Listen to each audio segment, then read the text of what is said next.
Hello students. तो आज के लेक्चर के अंदर हम देखने वाले हैं कि असेंबली रिकर्शन, मैक्रोज और मेमोरी मैनेजमेंट। ठीक है, तो ये तीनों चीजें क्या होती है असेंबली लैंग्वेज के अंदर, वो हम आज के लेक्चर के अंदर स्टडी करने वाले हैं। तो पहले तो देख लेते कि असेंबली रिकर्शन क्या होता है चीज। जैसे कि आप किसी भी तरीके की प्रोग्रामिंग करते हो तो उसके अंदर वन टाइप ऑफ रिकर्शन होता ही है, मतलब फंक्शन खुद को ही कॉल करता है। फिर उसके बाद मैक्रोज आ जाता है। तो मैक्रो का मतलब क्या हो जाता है कि वन टाइप ऑफ मैक्रो, मतलब मेरे पास जो भी प्रोग्रामिंग थी उस प्रोग्रामिंग के अंदर मुझे कुछ नया ऐड करना है तो उसे यहाँ पे मैक्रोज बोला जाता है। ठीक है, मतलब मैक्रो की कोडिंग आप करने के बाद उसकी जो प्रोग्रामिंग है उसके अंदर भी आप कुछ एडिशनली ऐड कर सकते हो, मतलब उसके अंदर एक्सटेंड कर सकते हो। ठीक है, और उसके बाद है कि मेमोरी मैनेजमेंट। मेमोरी मैनेजमेंट मतलब आपने जो भी डेटा ऑक्यूपाई किया है या फिर बनाया है उसको किस तरीके से मैनेज करना है मेमोरी के अंदर। ठीक है, तो उसके लिए यहाँ पे मेमोरी मैनेजमेंट भी दी, जो हर एक लैंग्वेज के अंदर डिफरेंट डिफरेंट तरीके से कॉन्सेप्ट उसका बताया जाता है। वैसे ही यहाँ पर भी असेंबली प्रोग्रामिंग के अंदर भी एक मेमोरी मैनेजमेंट, मैक्रो और रिकर्शन का कॉन्सेप्ट है। ठीक है, तो फर्स्ट ऑफ ऑल तो हम देखते हैं कि असेंबली रिकर्शन क्या होता है। ठीक है, तो पहले तो इसको हम जान लेते हैं असेंबली रिकर्शन क्या होता है, किस तरीके से यूज होता है। ठीक है, तो अब देखने वाले तो रिकर्शन क्या होता है। तो recursion procedure is one that call itself.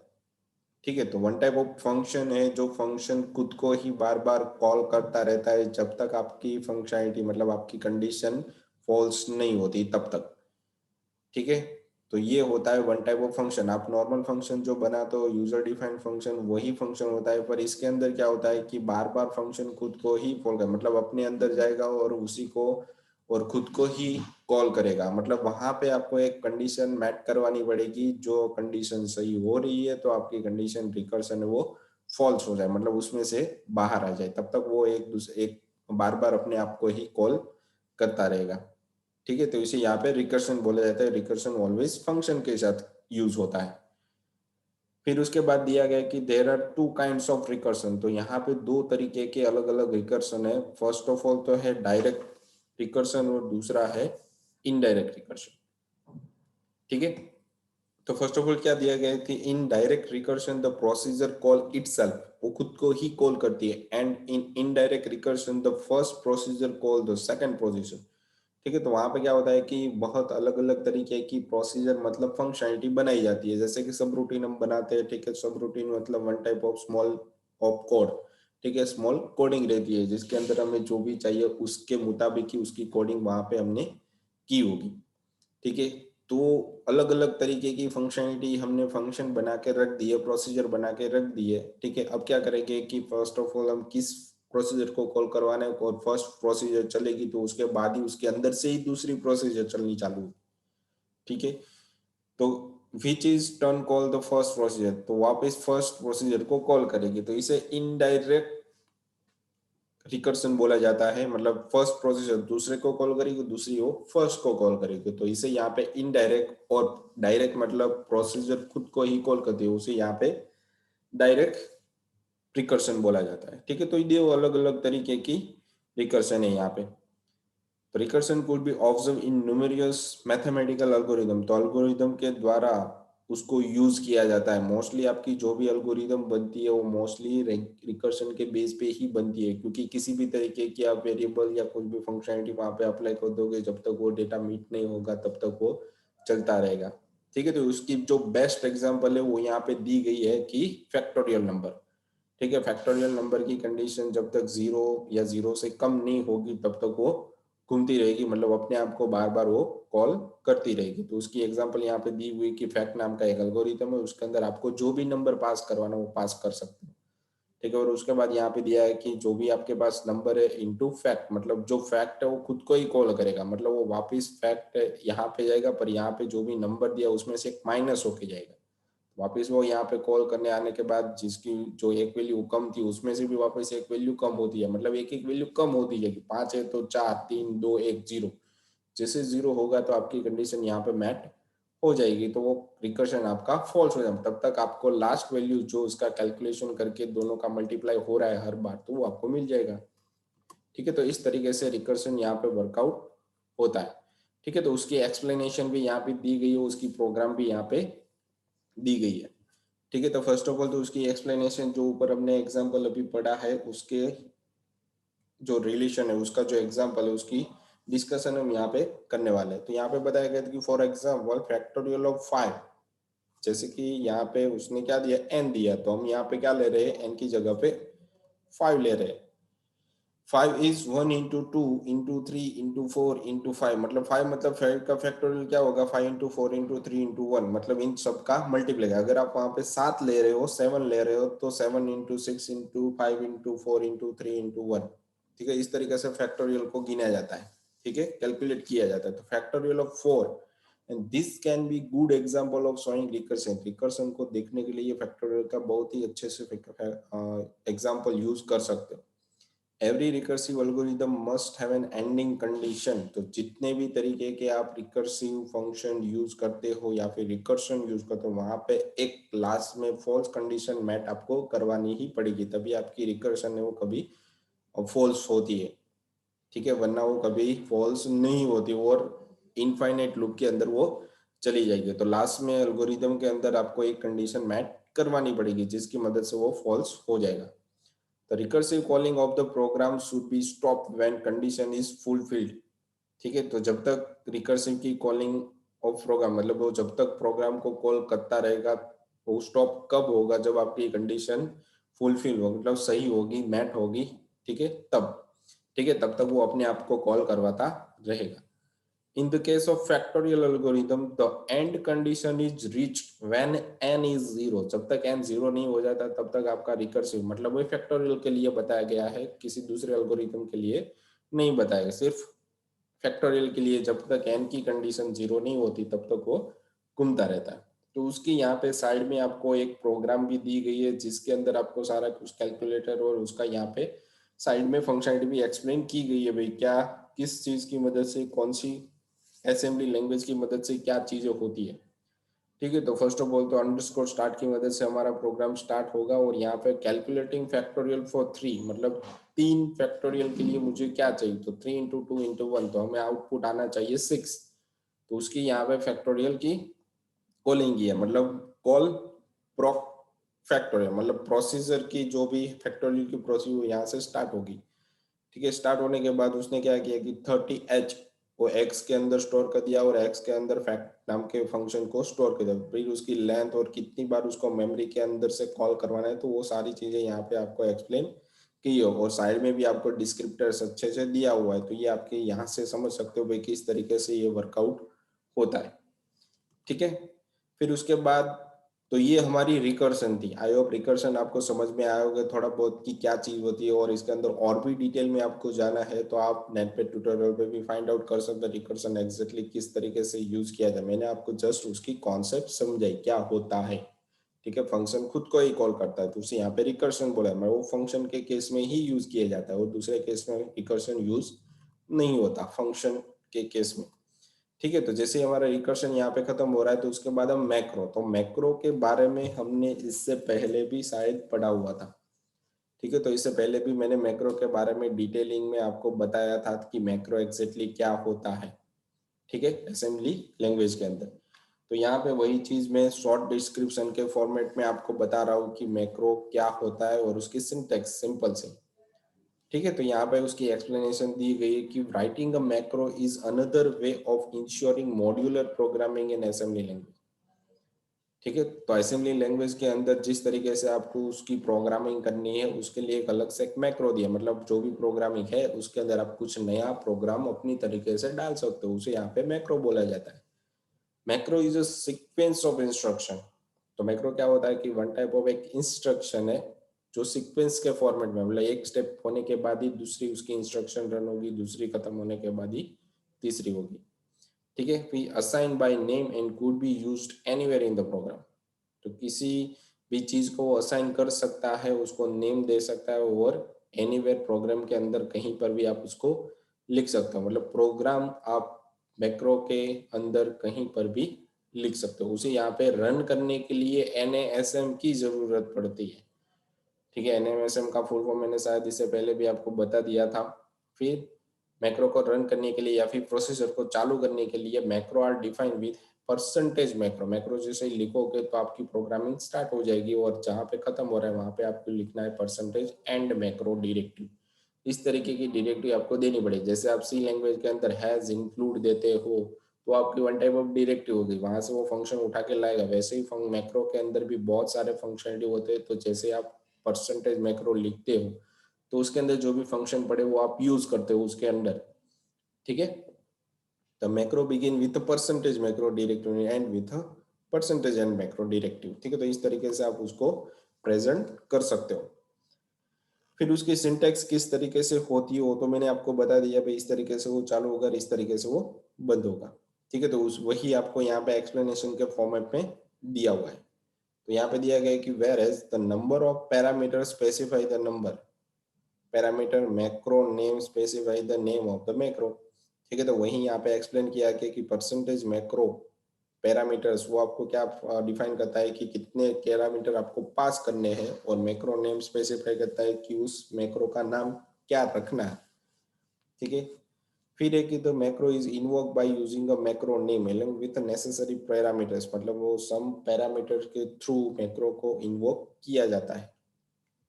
when you need to use some sequence of instruction many time in a program, you can put those instruction in a macro। ठीक है, तो क्या होता है कि व्हेन यू नीड, जब आपको sequence of instruction की जरूरत पड़ती है, हर बार बार एक ही तरीके की प्रोग्राम की आपको बार बार जरूरत पड़ती है, तो आप मैक्रो के अंदर उस सीक्वेंसेस को सेट कर सकते हो और कभी भी आपको किसी भी प्रोग्राम के अंदर वो चाहिए तो आप वहां से ले सकते हो।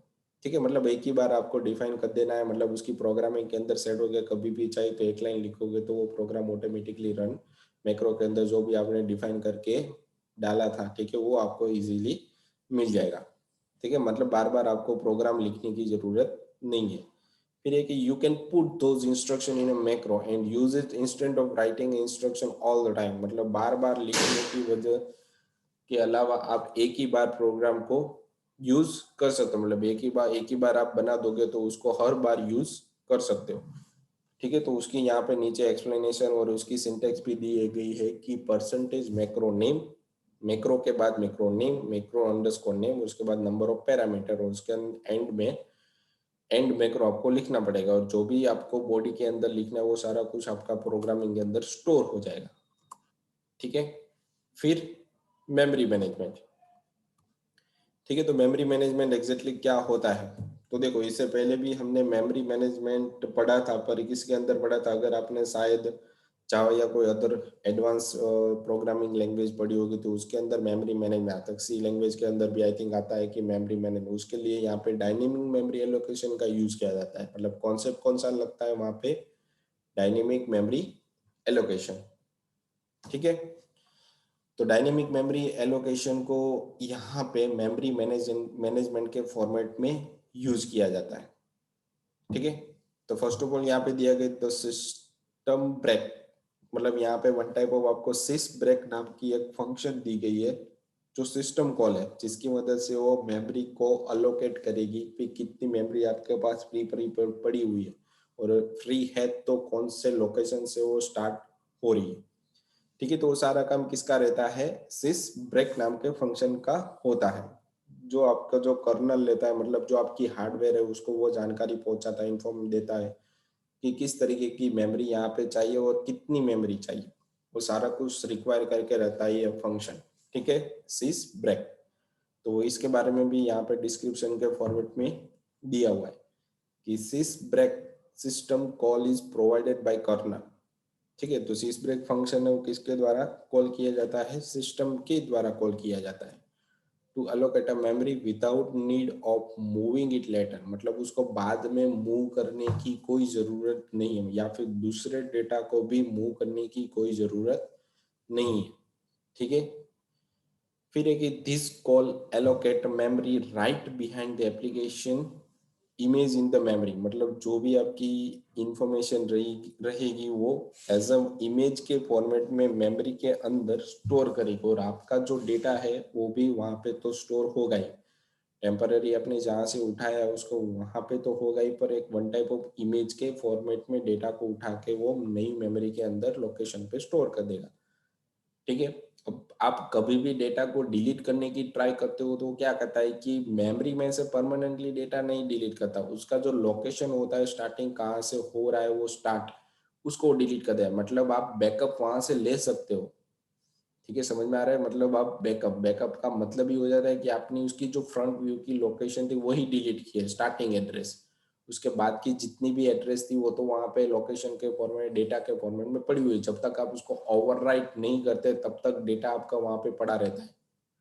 ठीक है, तो मेमोरी मैनेजमेंट का ये कॉन्सेप्ट होता है यहाँ पे। ठीक है, फिर है कि this system function allow you to set highest available address in the data section. मतलब जितनी भी हाईएस्ट अवेलेबल, मतलब आपको 10 चाहिए तो वो क्या करेगा कि आपको ढूंढ के देगा कि 1000 स्पेस कहाँ पे पड़ी हुई है, तो वहां पे आप डेटा स्टोर एलोकेट कर सकते हो। क्यों? क्योंकि बाद में कभी भी आपको मेमोरी बढ़ाने की जरूरत पड़ी तो आप वहां पे डेटा ऐड कर सकते हो। ठीक है, तो इतने बाइट आपको एक साथ एलोकेट करके दे देता है। This system call take one parameter which is highest memory address needed to be set. ठीक है, तो सिस्टम कॉल होता है, उसके थ्रू एक ही पैरामीटर पास किया जाता है और उस पैरामीटर के अंदर हाईएस्ट मेमोरी, मतलब जितनी भी बाइट की जरूरत होती है वो वहां पे पास कर दी जाती है। मतलब वो एड्रेस उसको मिल जाती है, मतलब जितना भी डेटा पड़ा होगा वहां पे उसकी स्टार्टिंग एड्रेस मिल जाती है। फिर क्या होता है कि this value is stored in EBX register, मतलब उसकी जो हाईएस्ट मेमोरी की एड्रेस थी वो ईबीएक्स नाम के रजिस्टर के अंदर स्टोर हो जाएगी। ठीक है। In case of any error sys break return minus error, किसी भी तरीके की मेमोरी के अंदर मुझे नहीं मिला, एलोकेट नहीं हुआ, मेमोरी उसको ऑक्यूपाइड नहीं हुई, तो वो रिटर्न करेगा -1 और return negative error code itself, मतलब वो खुद को ही माइनस की वैल्यू रिटर्न करेगा ताकि पता चलेगा कि कर्नल की ओर से उसे कोई मेमोरी एलोकेट नहीं हुई। तो following example demonstrate the dynamic memory allocation. जो फॉलोइंग एग्जांपल आपको दिया गया है उसके थ्रू आप डायनेमिक मेमोरी एलोकेशन को भी यूज कर सकते हैं। ठीक है, तो डायनेमिक मेमोरी एलोकेशन मतलब उसकी प्रोग्रामिंग भी यहाँ पे आपको दी गई है कि सिस ब्रेक को किस तरीके से यूज किया, तो उसके लिए यहाँ पे EBX नाम के रजिस्टर को यूज करना पड़ेगा। ठीक है, तो उसके लिए एक्सप्लेनेशन यहाँ पे दी है कि यहाँ पे देखो मूव EAX45, तो इसकी मदद से सिस ब्रेक कॉल होता है और जो भी उसकी मेमोरी लोकेशन होती वो EBX के अंदर उसने स्टोर कर दी। तो उसकी हाईएस्ट यहाँ पे 80 थी मेमोरी लोकेशन और नंबर ऑफ बाइट, तो ये क्या कहता है कि 16,384 बाइट को एक साथ ऑक्यूपाई कर लेता है और जो भी EX के अंदर डेटा स्टोर हुआ तो EBX के अंदर पास कर दिया उसने। ठीक है, तो यहाँ पे जैसे मूव था वही चीज यहाँ पर भी हो रही थी। ठीक है, अब क्या करना है कि EX के अंदर जो भी डेटा था वो 45 था, वो EX के अंदर स्टोर हो गया। वापस यहाँ पे सिस ब्रेक को कॉल करवाया और नीचे की साइड यहाँ पे क्या हो रहा है कि कंपेरिजन हो रहा है कि जब तक लेस देन होगा तब तक मेमोरी जब तक खत्म नहीं होगी तब तक वो डेटा को स्टोर करता रहेगा। मतलब उसकी जो हाईएस्ट अवेलेबल एड्रेस होगा वो उसको मिल जाएगा। मतलब उसको क्या मिली अभी 4096 नाम की एड्रेस मिली है।